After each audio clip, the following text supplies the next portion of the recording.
तो lookism season 2 के episode number 23 में आप सबका स्वागत है। तो इस वीडियो में मैं लुकिज्म मानवा का चैप्टर नंबर 51 पूरा एक्सप्लेन करूंगा। तो अगर आपने इससे पहले के एपिसोड्स को नहीं देखा है तो उन वीडियो की लिंक मैंने डिस्क्रिप्शन में दे दिया है। तो चैप्टर के स्टार्टिंग में हम वास्को और हमारी मोटे वाली युनसुक को देखती है जो यहाँ पे साथ में रनिंग कर रहे थे। और यहाँ पे हमारी मोटे वाली युनसुक की हालत सच में काफी ज्यादा बुरी थी, लेकिन जो वास्को है वो यहाँ पे हमारी मोटे वाली युनसुक का हौसला बढ़ाता है और कहता है यू कैन डू इट, तुम कर सकते हो, हम बस अभी नजदीक में ही है। लेकिन जो हमारा मोटा वाला युनसुक है वो हाँफते हुए अपने मन में सोच रहा होता है कि मेरी हालत अभी काफी ज्यादा बुरी हो चुकी है, मुझे लगता है कि मैं अभी मरने वाला हूँ। यह युनसुक अपने मन में कहता है कि मैंने जिस दिन वास्को से कहा था कि मैं अपने आप को बदलना चाहता हूँ, उसी दिन से मैंने वास्को के साथ ट्रेनिंग करना स्टार्ट कर दिया और अभी मेरी हालत काफी ज्यादा बुरी हो चुकी है। मुझे ऐसा लगता है कि मैं अभी थोड़ी देर में मरने वाला हूँ। तभी जो वास्को है वो वहाँ पे रुक जाता है और हमारी मोटे वाली युनसुक से कहता है लौंडे, तूने काफी अच्छा काम किया। लेकिन जो वास्को है वो अपने मन में सोच रहा होता है क्या ये सिर्फ रनिंग करके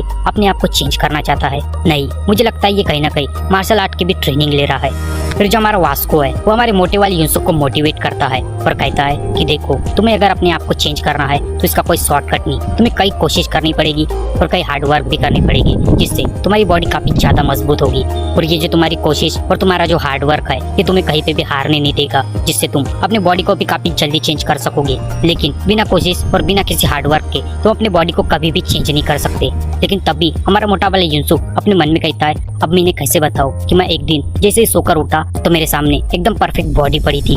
तब भी हमारा मोटा वाला युनसुक या वास्को से कहता है तो क्या वास्को भाई अब रोज इतनी ज्यादा ट्रेनिंग करते हो? तभी वास्को हमारे युनसुक से कहता है कि मैं रोज 100 पुशअप, 100 सिटअप और 100 स्क्वाट लगाता हूँ, वो भी 10 किलोमीटर रनिंग के साथ। और यह वास्को की बात सुन के युनसुक अपने मन में सोचने लगता है ये इंसान सच में पागल है। ये दोनों यहाँ पे बातें कर रही होती है, तभी पीछे से या वास्को को कोई आवाज लगाता है, हे वास्को। और वो इंसान और कोई नहीं, वो इंसान वास्को का ही बेस्ट फ्रेंड वह जेस होता है।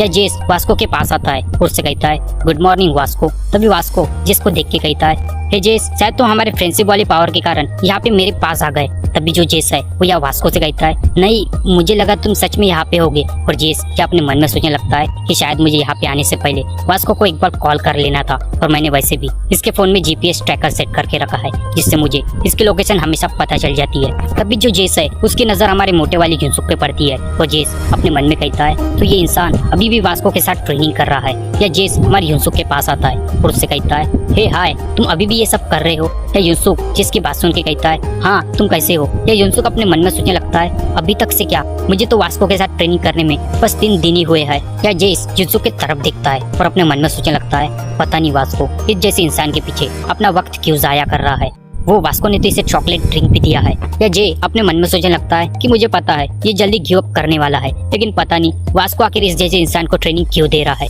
उसके बाद हमारे मोटे वाले युनसुक का वॉइस ओवर आता है। ये युनसुक कहता है कि हमारे साथ कभी कभी जेस भी आ जाता है, लेकिन मुझे जेस को देख के लगता है कि जेस मुझे बिल्कुल भी पसंद नहीं करता। उसके बाद सीन शिफ्ट हो जाता है और हमें स्कूल का सीन दिखाया जाता है, जहाँ पे एक टीचर ब्लैक बोर्ड पे रोल नंबर वाइज सारे स्टूडेंट से सवाल पूछ रहा था। तभी वो टीचर उन स्टूडेंट से कहता है तो 20 रोल नंबर किसका है, वो प्लीज खड़े हो जाओ और इस क्वेश्चन का आंसर बताओ। तभी एक स्टूडेंट हाथ खड़ा करता है और वो स्टूडेंट और कोई नहीं, वो स्टूडेंट हमारा जैक होता है। वो टीचर जैक से पूछता है चलो तुम इसका आंसर बताओ। तभी जैक अपने दोनों हाथ खड़े कर देता है और टीचर से कहता है कि आप देख सकती है कि मेरी हालत कैसी है, और इस हालत में मैं पढ़ाई के बारे में सोच भी नहीं सकता, मैं तो यहाँ पे बस अपना प्रेजेंट रिकॉर्ड अच्छा रखने आया हूँ। तभी वो टीचर या जैक से कहता है फिर तुम स्कूल आते ही क्यों हो, इससे अच्छा तो तुम्हें अपने घर पे ही रहना चाहिए। फिर उसके बाद हमारे डैनियल का वॉइस ओवर आता है। या डैनियल कहता है कि अभी जैक भी धीरे धीरे बेहतर हो रहा है। फिर मैं बताया जाता है कि यह जैक का स्कूल में आने का असली कारण क्या है, उसे तो या मीरा के हाथ से खाना खाने मिलता है। या हम देख सकते कि मीरा जैक को बड़े प्यार से खाना खिला रही होती है और वह जैक भी मीरा के हाथों से खाना खा के काफी ज्यादा खुश होता है और कहता है हे मीरा, मुझे जरा वो खिलाओ। लेकिन तभी मीरा जैक के ऊपर गुस्सा हो जाती है और कहती है जो मैं तुम्हें खिला रही हूँ चुपचाप तुम बस वो खाते जाओ। तो उसके बाद जैक और मीरा को हमारा रैपर वाला बंदा भी दिख रहा होता है, शायद इसका नाम मीजिम था, जहाँ पे ये रैपर जैक और मीरा की तरफ देख के फिर अपने गर्लफ्रेंड की तरफ देखने लगता है। जब उसकी गर्लफ्रेंड उससे कहती है क्या तुम चाहते हो कि मैं भी तुम्हें हाथ से खाना खिलाऊं, चुपचाप अपने हाथ से खाना खाओ। उसके बाद हमें डैनियल नजर आता है जो अपने सीट पर बैठा था। तभी डैनियल के पास वह वास्को आ जाता है। या वास्को को देख के डैनियल अपने मन में सोचने लगता है वो वास्को। या वास्को डैनियल को एक चॉकलेट ड्रिंक ऑफर करता है और कहता है ये लो, ये मुझे वहाँ पे ग्राउंड पर पड़ा मिला। और उस चॉकलेट ड्रिंक को देख के डैनियल अपने मन में सोचने लगता है क्या इसे फिर से ये ड्रिंक वहाँ ग्राउंड पर पड़ी मिली, या वास्को को डैनियल को ड्रिंक देते हुए हमारा जेस देख लेता है और अपने मन में सोचने लगता है वो तो वास्को ने इसे भी चॉकलेट ड्रिंक दी। या डैनियल वास्को को थैंक यू कहता है और कहता है आखिर तुम हर दिन ये ड्रिंक कहाँ से लाते हो। तभी हम देखते कि इन सब की बातें हमारा जे भी काफी ध्यान से नोटिस कर लेता है।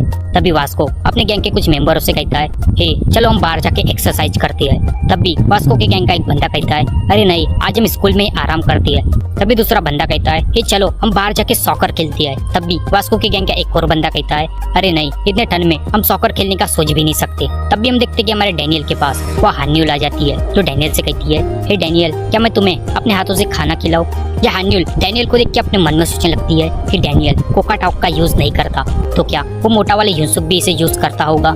यहाँ पे हान्यूल हमारे मोटे वाले यूसुफ को देख के काफी ज्यादा परेशान हो जाती है और अपना मत्था पीटने लगती है। तभी जो हमारा डैनियल है वो वास्को की तरफ देखता है और अपने मन में कहता है आखिर मुझे समझ ही नहीं आ रहा कि ये बर्न नकल्स किस टाइप का गैंग है, क्योंकि इन्हें देख के ऐसा बिल्कुल भी नहीं लगता कि ये बदमाश होंगे और ऐसा हो भी नहीं सकता क्योंकि इन बर्न नकल गैंग का लीडर कुछ वास्को जो है।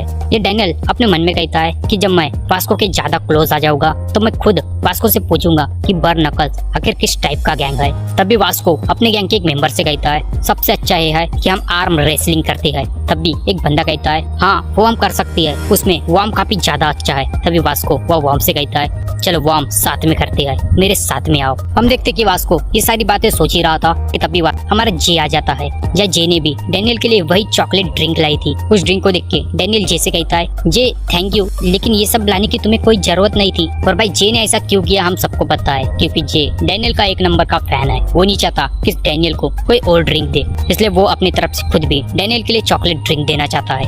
फिर उसके बाद सीन शिफ्ट हो जाता है और हम डैनियल को देखती है। या डैनियल अभी भी अपने मन में सोच रहा था कि आखिर बर्न नकल्स किस टाइप की गैंग है, मुझे इसके बारे में जरूर पता लगाना है। तभी डैनियल की नजर वो बर्न नकल गैंग के एक मेंबर पे पड़ती है जो किसी सामान को ट्रॉली की मदद से कहीं ले जा रहा था। तभी डैनियल उसके तरफ देखता है और अपने मन में सोचने लगता है अरे ये तो वार्म है, शायद मुझे इसकी मदद करनी चाहिए। या डैनियल उसकी मदद करने आगे बढ़ता है और कहता है हे तुम कैसे हो, चलो मैं तुम्हारी मदद कर देता हूँ।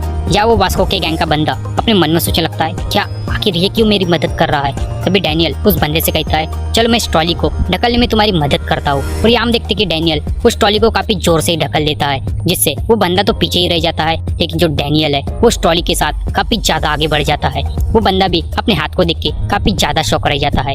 उसके बाद हमें जेस नजर आता है जो एक पेड़ के ऊपर किक मार रहा होता है। फिर जेस का उस पेड़ के ऊपर किक मारने का कारण ये था कि उस पेड़ के ऊपर दो बच्चों की बॉल लटक गई थी और जेस अपनी किक की मदद से उस बॉल को नीचे लाने की कोशिश कर रहा था। तभी वो बंदे या रोते हुए जेस से कहती है क्या भैया आपको सच में यकीन है कि आप सच में हमारी बॉल को नीचे ला देंगे। तभी जेस उन दो बच्चों से कहता है चुप हो जाओ, तुम्हें तो थैंक यू कहना चाहिए कि मैं तुम्हारी मदद कर रहा हूँ। तभी दूसरा बच्चा कहता है लेकिन भैया आपने तो हमसे प्रॉमिस किया था कि आप उस पेड़ से हमारी बॉल जरूर निकाल के देंगे। तभी जेस अपने मन में सोचने लगता है कि मुझे शायद यहाँ से निकल जाना चाहिए, क्योंकि मुझे नहीं लगता मैं उस बॉल को यहाँ से निकाल पाऊंगा।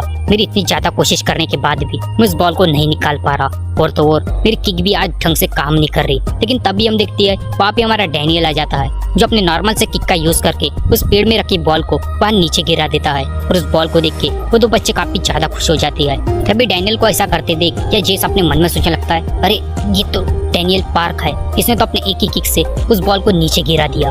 क्या डैनियल जे की तरफ दिखता है और जैसे कहता है हे जेस तुम कैसे हो, लेकिन तुम्हारा जो खंदा है उसके ऊपर एक कीड़ा है। हम देखते हैं उस कीड़े को देख के हमारा जेस काफी ज्यादा घबरा जाता है और फिर वहाँ से जाने लगता है। तभी वो जेस को आ जाते देख डैनियल अपने मन में सोचने लगता है कि बर्न नकल्स, मैं जैसे जैसे इन लोगों के करीब आ रहा हूँ वैसे वैसे मुझे ये सारे लोग काफी ज्यादा पसंद आ रहे हैं। और मुझे लगता है वो मैं ही था जो एक बुक के कवर को देख के पूरी बुक को जज करने की देख रहा था। फिर उसके बाद सीन शिफ्ट हो जाता है, हम जेस को देखते हैं। क्या जेस हमारे डैनियल के बारे में ही सोच रहा था। या जेस अपने मन में कह रहा था कि डैनियल पार्क, उसकी किक सच में काफी ज्यादा लाजवाब थी, वो सच में काफी ज्यादा पावरफुल है, जिससे मुझे अंदाजा हो गया कि उसने वास्को को गलती से फाइट में नहीं हराया था, वो सच में काफी ज्यादा पावरफुल है।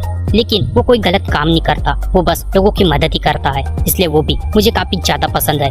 हम देखते कि जेस के बाजू में हमारा मोटा वाला यूसुफ भी बैठा था। हमारा मोटा वाला यूसुफ या जेस से कहता है, हे आखिर आप किस बारे में सोच रहे हो? तभी जो जेस है वो हमारे मोटे वाले यूसुफ से कहता है, किसी बारे में नहीं, मैं बस एक इंसान के बारे में सोच रहा था। तभी जेस या यूसुफ से कहता है, लेकिन क्यों, क्या तुम्हें मुझसे कुछ पूछना है? तभी जो हमारा मोटा वाला यूसुफ है वो या जेस से कहता है, ये सब कितना ज्यादा अच्छा है ना। ये जेस यूसुफ से कहता है, आखिर क्या अच्छा है? हमारा यूसुफ कहता है कि वास्को भाई सच में काफी ज्यादा अच्छे हैं, वो कितने ज्यादा पावरफुल है और वो कितने ज्यादा स्ट्रॉन्ग भी है। उन्हें देख के तो ऐसा लगता है कि जैसे वो किसी और ही प्लेनेट से आए हैं। मैं भी उनके जैसा बनना चाहता हूँ, काश मेरी भी उनके जैसी बॉडी होती और मैं भी उनके जैसा कुल दिखता। तभी जेस यूसुफ की तरफ देख के अपने मन में सोचने लगता है कि शायद इसने भी अपने आप को बदलने का पक्का इरादा बना ही लिया है और ये भी मुझे शायद पसंद आने लगा है, क्योंकि मुझे लगता है कि इसे भी लोग काफी ज्यादा परेशान करते होंगे और इसी कारण से शायद वास्को इसे ट्रेनिंग देना चाहता है।